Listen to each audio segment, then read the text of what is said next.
মনোবীক্ষণ polyclinic, চিকিৎসার জগতে এক দশক। এখন এখানে সব বিষয়ে ডাক্তারবাবু এক ছাদের তলায়। ফোন করুন 7477799515 এই নম্বরে। লোকশিল্পীদের নিয়ে 3 দিনের কর্মশালার আয়োজন হলো রবীন্দ্র সদনে।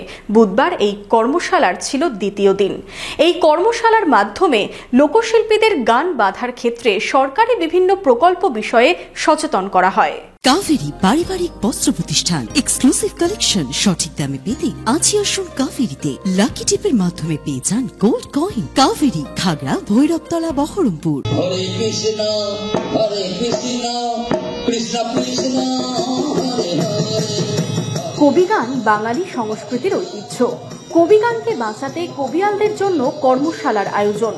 আঙ্গিক ভিত্তিক লোকশিল্পীদের নিয়ে 3 দিনের কর্মশালা অনুষ্ঠিত হল বহরমপুরের রবীন্দ্র সদনে। লোকসংস্কৃতি ও আদিবাসী সংস্কৃতি কেন্দ্রের আয়োজনে এবং জেলা তথ্য ও সংস্কৃতি দপ্তরের সহযোগিতায় কবিগানের এই কর্মশালার আয়োজন করা হয়। কর্মশালার দ্বিতীয় দিনেও মুর্শিদাবাদের বিভিন্ন ব্লকের কবিয়ালরা এক ছাদের তলায় হাজির ছিলেন।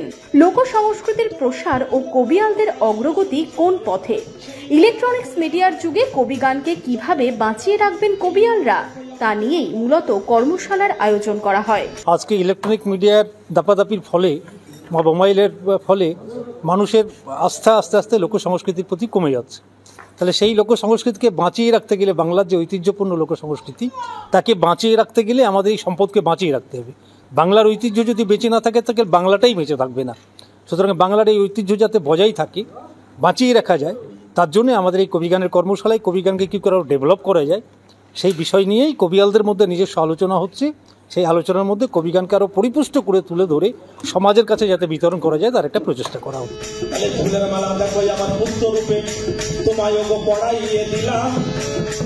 প্রধানত বিতর্কমূলক ও প্রতিযোগিতা ধর্মী এই গানের মধ্যে তাৎক্ষণিক বুদ্ধিমত্তা, সৃজনশীলতা, কবিদের প্রতিভা এবং সঙ্গীত সাধনার অপূর্ব সমন্বয় লক্ষ্য করা যায়।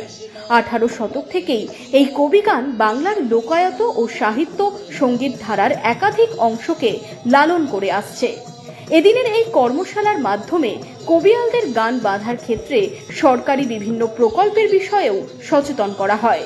এই কর্মশালার মাধ্যমে আমরা নিজেরা এখান থেকে যে জিনিসটা জেনে যাব, সরকারের যে উন্নয়নমূলক বা জনমুখী, জনস্বার্থমুখী যে সমস্ত প্রকল্পগুলো আছে, সেই প্রকল্পগুলো সম্পর্কে অনেকেই হয়তো এখনও অবচেতন, সেই সুযোগ থেকে বঞ্চিত হচ্ছে। আমরা আমাদের গানের মাধ্যমে সেইগুলোকেও ছড়িয়ে দিতে চাইছি মানুষের মধ্যে। মানুষ যাতে বঞ্চিত না হয়, সঠিক সময়ে সঠিক জায়গায় পৌঁছে তারা সে আবেদন করতে পারে।